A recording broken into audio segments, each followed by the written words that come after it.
Hello everyone, so we're just going to go through today a guide about answering the questions in section B. We have looked at this in class, definitely questions 1, 2 and 3, and a few weeks back we did a discussion on question 4. We are going to be setting you a question paper to do at the end of this week and next week, so I just want to go through clearly with you what the actual questions are about to just remind you and prepare you. Okay, so the key skills that are really important are the vocal skills such as pitch, pause, pace, as you can see on this screen. Physical skills such as gesture, body language, or mannerisms or facial expressions, and also space and interaction such as physical contact, proxemics, reactions. So I've also added the knowledge organizer that's got some of these skills and explanations on to the classroom, so you can refer back to that to help you.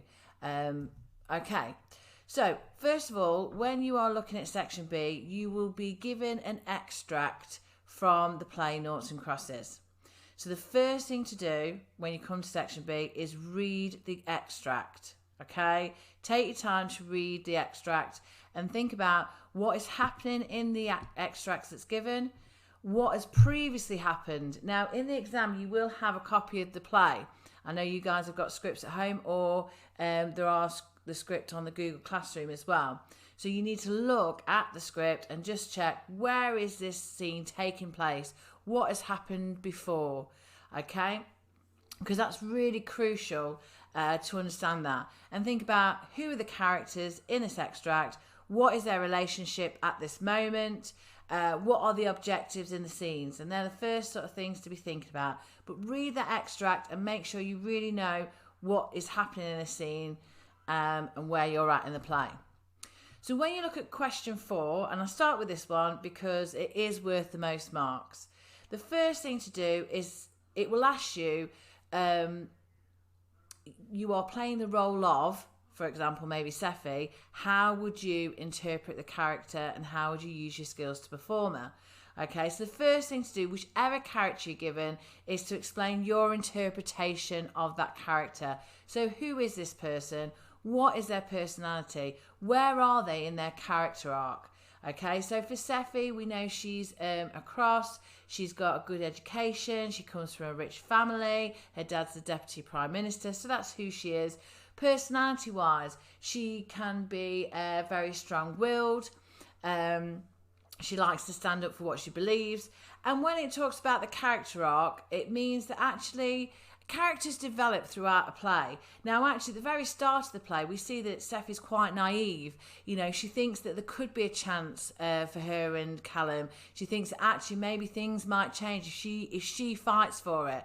Now, towards the end of the play, she realises that there isn't a chance for them. So actually in the scene where they've actually come together and been very close, she actually cries, and it's because she realises that as much as they love each other, they won't actually be able to be together.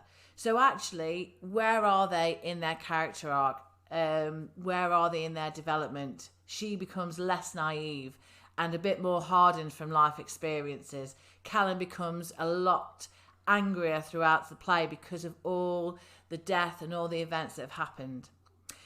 So when you have just done your interpretation, you need to justify it, okay? Why do you think this? Now, sometimes this could be an event, it could be an action, it could be a quote. So, for example, Seffi sitting down with the Noughts at the dinner table is an action, it was an event that happened, and actually shows that she's quite strong-willed.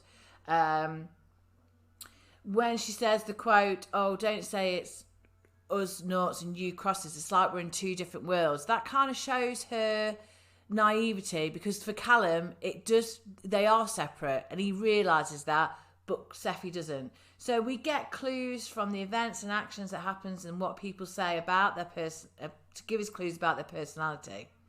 Put the extract into context. So what is actually happening in the scene and what has happened before. So this is really your sort of introduction. Who's the character? What's your interpretation? Why do you think that? And what is actually happening in the scene and what has happened previously? For example, if you looked at the scene where Jude and Ryan come back after planting the bomb, at this point, it's very crucial to know that they've just been and planted the bomb, because that's going to affect how you perform them. They're going to be quite jittery because they've just done some criminal act, but at the same time, they're going to be trying to hide that. So that really, as an actor, affect the way that you are going to perform them. So once we've got this little introduction, we're then going to explain how we would use our vocal and physical skills in this extract that's given. How are we going to perform this character? Talk about as many skills as you can. So think about, well, what accent have they got? What sort of tone of voice do they tend to use, or pitch and volume? And also, you know, what's their posture like? What's their body language? And actually, to help you be quite specific, it's always good to sort of include a quote. Now, you'll have the extract there, so you might pick one quote or a couple of quotes from the extract and explain how you would deliver that line and how you would use the skills for this character. So it might be things such as that they're quite nervous, so their pitch is quite high, they're quite stuttery because of those nerves. You see them playing with their hands. So I'm trying to think of all the different vocal and physical skills I'm going to use to show how I play the character. Always justify your choices. There's always a reason why. For example, I might want to show that they're nervous or they're angry. It might be that they're lying at this point. It might be that they don't like the person, so they're a bit aggressive in their tone. So always give reasons. Okay? So with question 4, it is worth 20 marks. So the next thing I would do, after explaining how I would use my skills to show the character in the extract, I would also talk about another scene from the play. This can be any scene from the play. So again, pick another scene, put it into context, what's happened in the scene, what's happened before. Okay, you've got the play script with you, so you're fine to find another scene. Explain how you would use your vocal and physical skills in this other scene. So again, it might be the way that I use my body language or my facial expression. And just as before, use quotes. You've got the script there, so you can pick out a quote. You can justify your choices. And at the end of that, the way I would finish this question is compare and contrast the scenes. So you've got 2 scenes that you've talked about from the play for this one character. Now, your second scene that you've chosen, you might have done that because actually it shows different sides of the character. So this was an example we had from the other day when we were talking, that we could show Seffi on the beach, which shows her sort of relationship with Callum, how she's sort of very close to them. But then we could show her in a scene with Minerva, her sister, where they sort of argue and constantly belittle each other, which would show her different relationships. We might want to show a character development. So again, if the extract was the beach scene and it shows her being quite naive, I might choose to pick a scene from the very end when she's on the beach with Callum, but years have passed. He's kidnapped her, he's about to get arrested, and actually she's no longer as naive. So I might show that sort of character development. I might choose a scene that actually just emphasises. So it might be that we've looked at a scene that shows that she's very strong-willed, and I find another scene which is a good example of that. And it allows you, by looking at a different scene, allows you to look at different parts of the play. And this just leads to the grade criteria. And I'll just look at the sort of excellent one. So the ideas given are exact, well developed, and entirely appropriate for the extract, and indicate an excellent knowledge of the play as a whole. So they want to know that you can tell me exactly what you would do for the extract, but also show that you understand the play as a whole. And by looking at another scene and comparing and contrasting the scenes, and also justifying your choices for your interpretation, you're going to be showing knowledge of this scene and the whole play. What I'd also say is trying to talk about as many of the skills, vocal and physical, as possible, because the more skills you talk about, the higher you go up in the grade criteria. And also being very, very precise. By taking a quote and saying exactly how you would deliver that line using your vocal and physical skills is going to allow you to be quite precise. And that's how you're going to get the better marks with the question 4. Okay, and that's the one that's going to take the longest because it's worth 20. Next question is question 3. This is worth 12 marks. Now, in this one, they're going to ask you to look at the shaded extract that you've been given and ask you to say how you would use space and interaction. So just remember, because you have got this extract in the question paper, it's not the whole extract that's written down. There's this part of it that is shaded. That's what you're going to focus on. Only the shaded part, okay?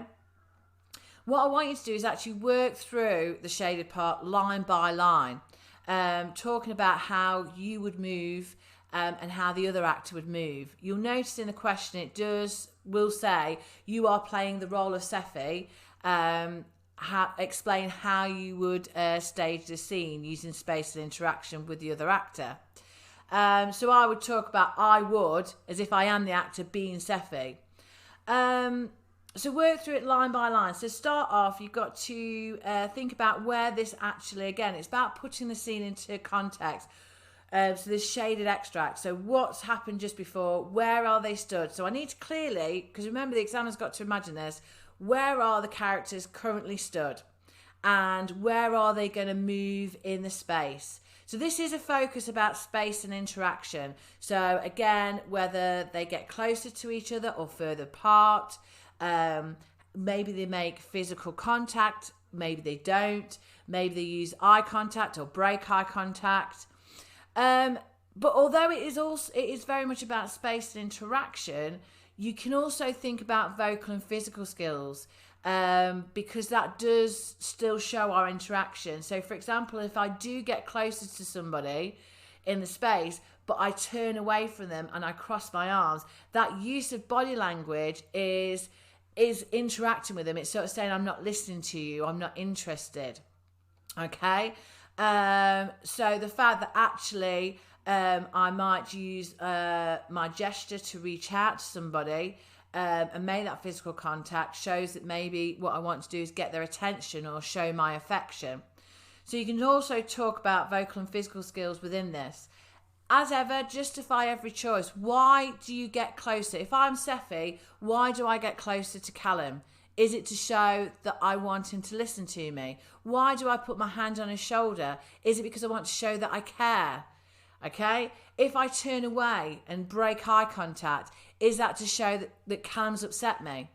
And you are talking about both characters. So even though I'm playing the role of Sephi, I still have to talk about what the other character does, because actually that's the interaction. If Callum turns away from me, that will motivate some sort of action. I may get, because he's turned away, I may then reach out to him so I can get his attention, to show that I care, to make him look at me because I want to have contact with him.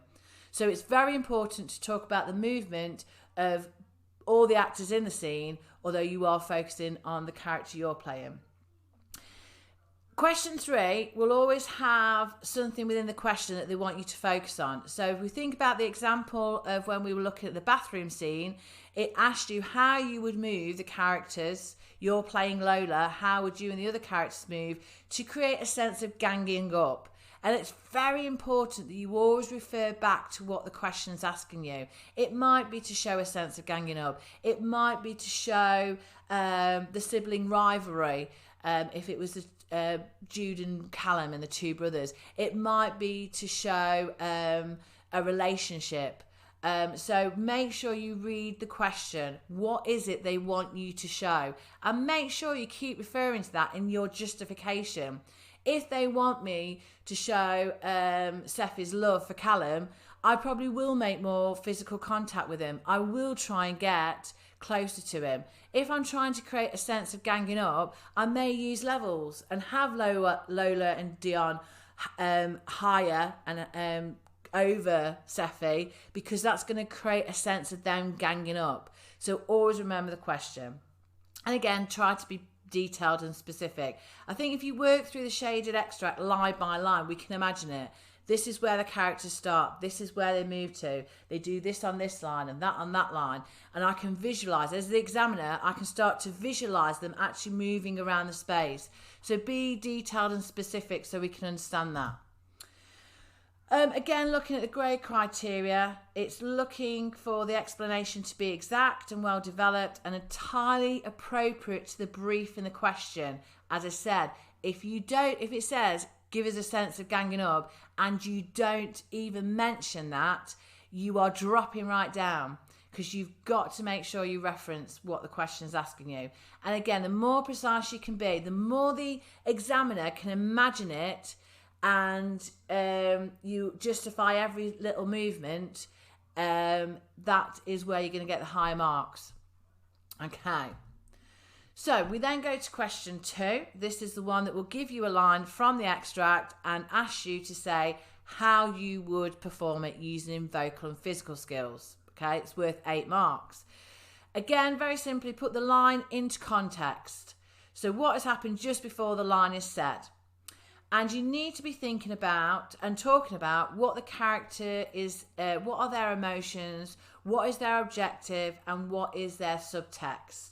Okay, it's not just about what they say, it's about how they say it and what is being communicated. For example, if I said, hello, how are you? If it's to somebody that I don't like, I may say it through gritted teeth and make it slower and maybe deeper so it's a bit more aggressive. Hello, how are you? Okay, if it's someone that I really like that I haven't seen for ages, hello, how are you? I might bring up my volume, I might make my pitch higher to show that I'm excited to see this person.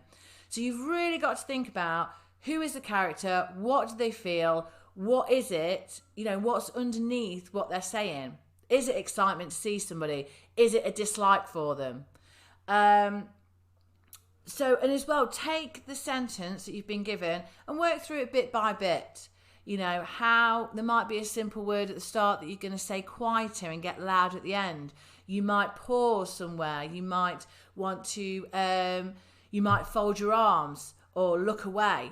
So think about the vocal and the physical skills that you are going to use and take us through the line to say how it would be delivered. There might be a change within the pitch and the tone. Think about the facial expression.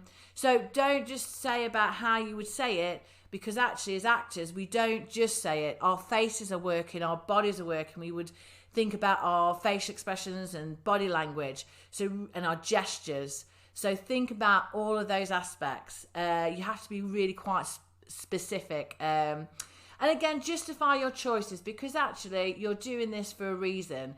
What do you want to show about the characters, their relationships, their thoughts, their feelings, their objectives? So, for example, if I want someone to go away, that I might be aggressive towards them. That's my objective, to get them to go away. And it will shape how I speak to them and what I will do. And the grade criteria for that, in the top bracket, it's looking for the description of how vocal and physical skills would be used to be very exact and supported by precise detail. Okay, so don't just say you would use your tone and accent. I want to know, what is the accent? What is the tone? If you said I'm going to use my facial expression, I want to know, what are you going to do? And not just that I've got a happy facial expression, it's that if you say my facial expression would be happy, it might be that you've got a big grin showing your teeth, your eyebrows are lifted, your head is tilted back. I really need to be able to imagine it. If don't just say I would use my body language, I can't imagine what you're doing. You need to be very, very specific. Are your arms crossed? And if your arms are crossed, it's still, you can give me details of whether it's quite tense or whether your shoulders are arched forward or arched back. It can be very different. So really be specific about the body language and the facial expressions, because they're hard to imagine if they haven't been described. And also it wants you to justify, so say, what are the intended effects? Why are you doing what you're doing? And this is a chance for you to show your understanding of the character, what they're feeling at this precise moment, what their relationships are like. So justify every idea, if you have got your arms crossed, why? Is this because you're being defensive? If you look away, why? Is this because you don't want them to know that you're lying? Okay. So, question one, and we've done quite a bit now on question one, actually, because this is the one that will ask you to design something, either the set or costume, possibly props, but probably not in noughts and crosses because it's not very props based. It's only worth 4 marks. You've done a lot of work to prepare for this because we've been looking at sort of set design and costume design in the recent research. You've got feedback on your costume question that you did a few weeks back, and I'll also add some stuff to your set design question that you did for me last week, so have a look at that before. With this though, it's quite simple to put the scene into context. So if it's asking about the setting, where is it set, what's happening in the scene, because that might affect the set. If it's asking about costume, again, what's happening in the scene, because that would affect what costume you might be wearing. Or what's happened before the scene, because that might affect the costume you come in with. Be very detailed and specific, so don't just say a blue shirt. What's the material, the shade of blue, the fit, the quality, the shape, the length, what's the colour like, the button, does it have a pocket? To just say someone's got a blue shirt, there's so many different ways this could look, and actually depending on the character, it can say a lot about a character. If they've got a collar, this is quite a smart shirt. Whereas if it's just a sort of polo shirt or a round neck, that's completely different. So you've really got to think about these details. And again, relate it to the brief. You will be asked to design something, and it may be design work because that links to contemporary epic theatre. It might be design work that shows the dystopian future. It might be design work that shows the segregation and of the play. So always remember, look at the question. What are they asking? So it must relate. Whatever you design must relate to that, and it should tie in nicely anyway. Because it will be something you already know. It's something that we've studied. We've already considered with epic theatre. We've got small scenes and we move about to different places. So we can't have this big massive set because we've got about 10 different places for the piece to be set. It moves so fast, there shouldn't be blackouts. So we don't want big set that can't be moved. It might be representational. We might use projections. We might have things on wheels that can come off and on. Okay, we might have things that are just used as a couple of chairs that at one point is a settee and then we turn it upside down, it becomes a sink. You've got to be creative. Okay, and again, to get the top marks, they're looking for a design that is appropriate to the brief in the question. So, if it's asked you to think about contemporary epic theatre, make sure you've talked about that in your answer, and also shows that you've been creative with the design and you thought about all the different aspects of design, making sure that you are communicating with the audience, the style of it, the sort of themes of it, or showing something about the characters. Having looked at set and costume, you realise how much the purpose of set and costume is really to communicate a lot to the audience. And give precise details. The precise you are, the better the marks. Again, it's about the examiner being able to imagine it. Okay. So that is section B. There are 4 questions. Okay. I'm also going to include a section A. The reason for this is because you covered all the work that you need for section A. Section A is just 4 multiple choice questions. Okay, they will be based on stage configuration, stage positions and job roles. Now you have looked recently at stage configurations and you've also looked at job roles, and if you go to the knowledge organizer that I've put up on the classroom, it will show you the different stage positions. So this is downstage, upstage, centre stage. These are things that you've looked at in year 7. So this will be just going back to refresh your memories about that.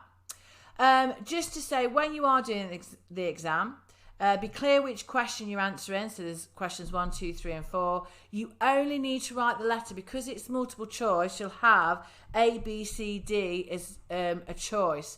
You don't need to write out the answer. Purely by putting A, B, C or D, we will know and mark that. Read the questions carefully. I think with this one, a lot of people rush it. Now, obviously, you're not doing this in time conditions, but do read it carefully and make sure you know what they're looking for. You often do get a diagram of a piece of set, and it'll ask you, for example, say there's a sofa on the set, where is the set positioned? Something just to let you know, which can be quite handy, is if you turn the diagram round so you're facing the audience, it makes it a lot easier to work out which is stage left and which is stage right. And that is section A. So just to go back, just other advice, as I said, be specific. So reasonable answer is a happy facial expression. A good answer is a happy facial expression with a big grin showing teeth. And an excellent sort of being specific is a happy facial expression with a big grin showing teeth, with raised eyebrows, tilting my head to one side. Again, hopefully that creates, it's more description, it's more specific. Always read the questions carefully because they are asking you to do things specifically, focus on a specific character, be specific about something you've got to create on stage, and always justify. That's where you're going to show your understanding of the play and the characters, because everything you do for a reason. As an actor, every movement, every look away, every use of the voice, it all is there to communicate either your relationship, your character. It could be something with the style of the play, all the set and costume that we use. It's all about communication. What do you want your audience to understand? Okay. So hopefully there'll be this presentation. There will be the knowledge organizer. You can come back to this, and also you can always email with any questions. Okay, thank you, good luck, bye.